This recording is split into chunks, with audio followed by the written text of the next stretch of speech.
The Colts are a big question mark heading into this season. We haven't made the playoffs since 2021, and the past 3 years have either ended in heartbreak or were disappointing. So here we are heading into 2025 with a new defensive coordinator, the same head coach, and a quarterback battle that, in my opinion, should only go one way. First, let's talk about this coaching staff. Keeping Shane Steichen and offensive coordinator Jim Bob Cooter was a good decision. They've put together a really good playbook for this roster. The play calling could be better, and I hope they make the right decision with this quarterback battle. With all that, I still think keeping them is the right decision. Our new defensive coordinator, Lou Anarumo, sounds like he will be the opposite of Gus Bradley, so that's music to my ears. Very adaptable and changing week to week. With the level of talent that he's going to have on this defense, it should be a great season on the defensive side of the ball. I hope we can finally watch a season of Colts football without screaming, "What are we doing?" whenever we're in our goal line defense. My expectations for our coaching staff is to minimize mistakes and put players in a position to succeed. Also, I hope to have minimal frustration with our depth chart decisions. Last year, I hate how we didn't give Grant Stewart more reps at linebacker, and I definitely hate that we let him walk in free agency to the Lions.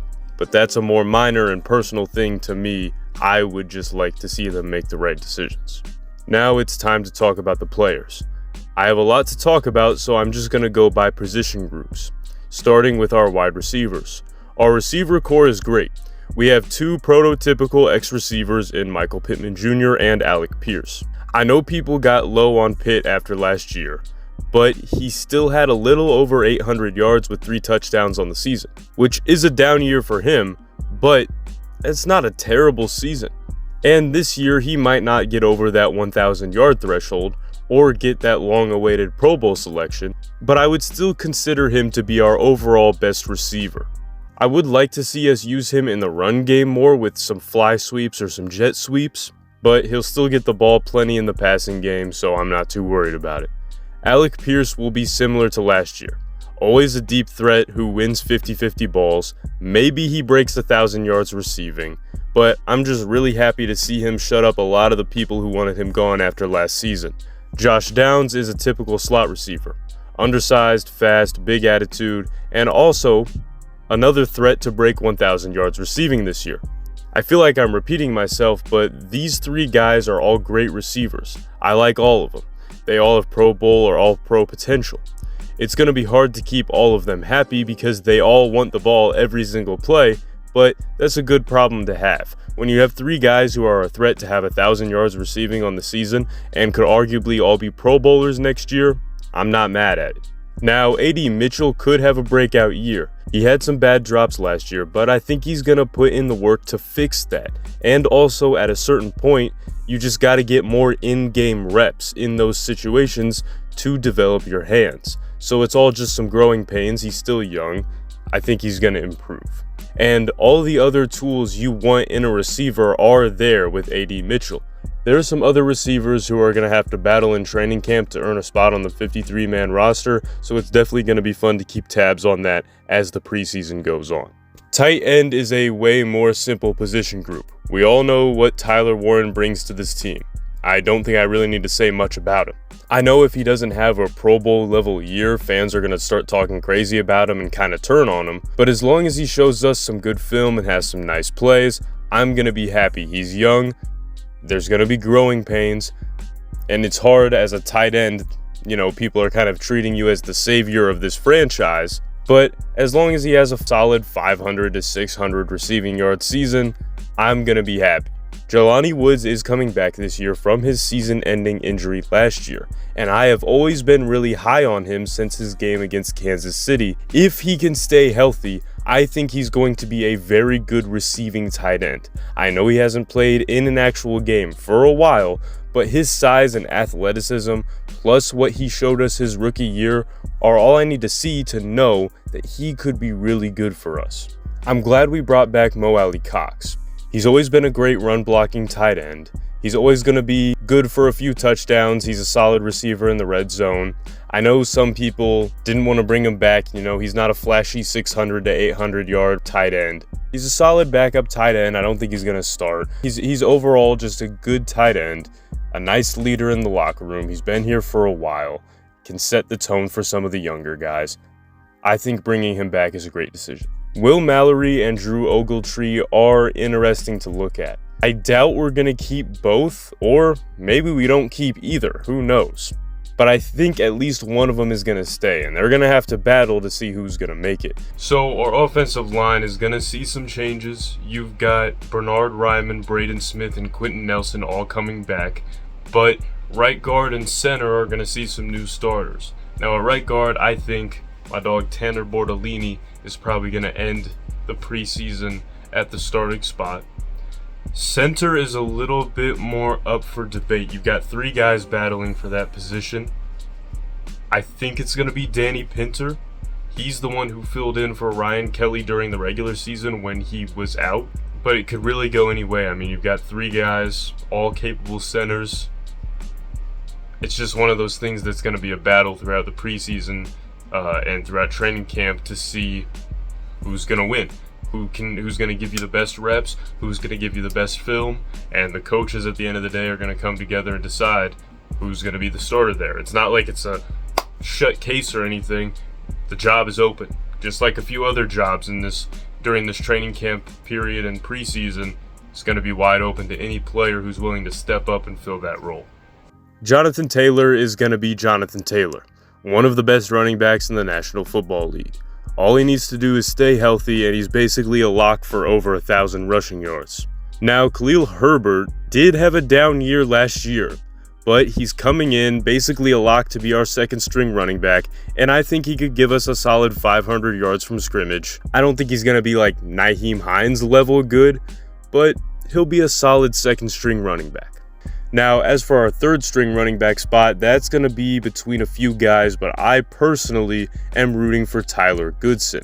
Ever since Tyler Goodson dropped that ball on fourth down, I've always wanted to see him redeem himself. So that is why I am rooting for him to get the third string spot, because if he gets in, you never know what he could do. Maybe he'll get an opportunity. I just want to see him redeem himself. Now on to the most debated position of the entire year. Quarterback. Anthony Richardson against Daniel Jones. I want Anthony Richardson to win. He has all the physical tools to be on the level of a Josh Allen or a Lamar Jackson.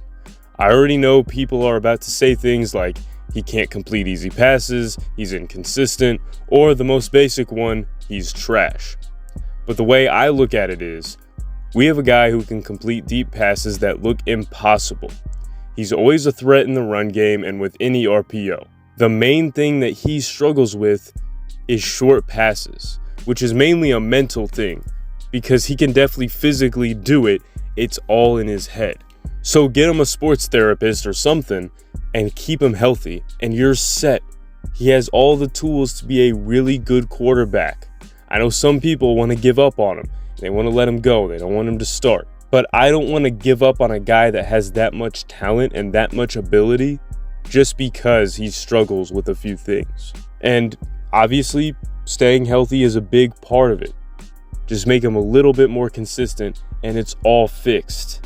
You have your franchise quarterback who's only 23 years old. It makes things way easier if Anthony Richardson pans out. I know Daniel Jones could be good. He's had some solid years before. But again, if the 23-year-old franchise quarterback pans out, that makes life a lot easier for us in the future. So please, Anthony Richardson, be good. Now it's time to look at our defense. Our DB room got a lot better with Cam Bynum and Charvarius Ward. Those two guys are going to help us a lot. And adding them to a core that has guys like Nick Cross and Jalen Jones who had solid seasons, plus Kenny Moore, our secondary should be a lot better than last year. It's been one of the more frustrating things over the past 2 seasons, and now we've added 2 Pro Bowl All-Pro level guys. And another guy that's going to get a shot this year is going to be Juju Brents. The past 2 seasons, he's had to deal with injuries and they've not been very good for him. But in just 11 games, he has a pick, 6 pass breakups, a forced fumble, and 50 total tackles. Those are pretty good numbers. So if he can just stay healthy, he can just stay a little bit more healthy. I'm not asking for 16 games. I'm asking for 13 to 14 games, plus being healthy if we make the playoffs. If he can do that, that's going to be a good year for him because he's going to produce. He has the talent. He has the ability. He's going to produce. He just has to stay on the field. I know he loves and idolizes Bob Sanders. Me too. But don't be like Bob Sanders and be hurt all the time. Also, Sam Womack and Rodney Thomas give us a lot more depth at the corner and safety position. So overall, the DB room is looking a lot better than last year and should be much improved. Linebacker might be one of our weaker position groups. Obviously, you still have Zaire Franklin. I know a lot of people have mixed feelings on him right now, especially how last year ended. He definitely needs to hang up the podcast equipment and log off Twitter for a while. But he still was a Pro Bowler and a second-team All-Pro selection last year. He's not just racking up tackles, but he's also forcing some turnovers and stopping the run. He's overall a really solid linebacker for us. He is a good addition to this defense. But after losing EJ Speed to the Texans, who's going to fill our other linebacker spot? Usually we only run 2 linebackers because we have Kenny Moore at the nickel. So who's going to fill it? And also losing Grant Stewart, that lost you a solid rotational linebacker. I think Segun Alubi is going to be the one to fill that other spot. But there's a lot of guys that are on the roster as a linebacker who have a chance to earn that starting spot and that rotational spot. Now, our defensive line is still one of the best in football. DeForest Buckner and Big Grover Stewart fill out our interior D-line. Grove had one of his best years ever last year, and despite injuries, DeForest Buckner was still great when he played. So that part of our D-line is set. On the edge, we have Samson Ebukam coming back after tearing his Achilles last year. In 2023, he was pretty good for us, so he could definitely do some damage in 2025. Now, Kwity Paye and Liatu Latu are going to be battling with each other for the other spot unless Samson Ebukam just kind of falls off the face of the earth. Either way, out of those 3 guys, really solid group. I would like to see Ebukam and Liatu Latu starting. I like Kwity Paye, but Samson Ebukam is nearing Pro Bowl level as long as he's coming back at the same level as when he was hurt. And Liatu Latu has insane potential. That guy could be one of the best edge rushers in the NFL if we use him correctly. So that's all I'm asking is please use him correctly. Please stay healthy. He could be really good. The rest of our D-line has a decent amount of depth. Now finally, our special teams unit. Luke Rhodes and Rigoberto Sanchez are coming back. They're always reliable. They're some of the best in the business. Love to have them back. But now we have a kicker battle this year. Spencer Schrader, who went 100% in field goals and extra points last year, is going up against Maddox Trujillo. Now, Maddox Trujillo is a rookie out of Temple, and while his field goal percentage is not great, he still has a rocket attached to his leg. He made a 64-yard field goal. He has some really big potential to be a nice kicker. So between those guys, you're going to have to watch the preseason games because that's what it's going to come down to unless one of them gets cut before we play any preseason games. This year could go either way. Could we make the playoffs? Could we win a playoff game? Yes, hypothetically we could. I mean, hypothetically, we could go all the way to the Super Bowl. But I don't think that this team is going to be any good until we figure out our quarterback situation. We've got all the talent in the world. We've got talent at receiver, tight end, our O-line is solid, running back room is good. Our defense, our secondary is the best that it's been in years. We've got a Pro Bowl, all-pro level linebacker. We've got a D-line that's one of the best in football. We've got great specialists. We've got all the talent in the world, but we've had all the talent in the world in years before, and the one deciding factor has been our quarterback. Until we find a good franchise quarterback, we're not going to win anything. That's why I want to see Anthony Richardson do good, because while Daniel Jones might be good, maybe he gives you a good season. But next year could come around and he's what he was before, and then you have to find somebody else. Whereas Anthony Richardson, he's younger, he's more of a permanent solution, he's not a band-aid. I'm not saying that Daniel Jones has no talent. I'm not saying that Daniel Jones can't fill the position. I'm not even necessarily saying that Daniel Jones would be a one-year wonder. Maybe he does come in and gives us a good few seasons. But I think that Anthony Richardson has the most potential and has the best skill set to do what Shane Steichen and these guys want to do. But anyways, I'm Limitless Pools. I'll see y'all next time. But you get the mix right, nigga, put it in the blender. Hell yeah, I'm Wingstop. Bitch, I'm feeling chicken tender. It's like the beef with energy and water like Kimber. Ain't turning, looking like dinner. It's like I got the bag, boy or girl.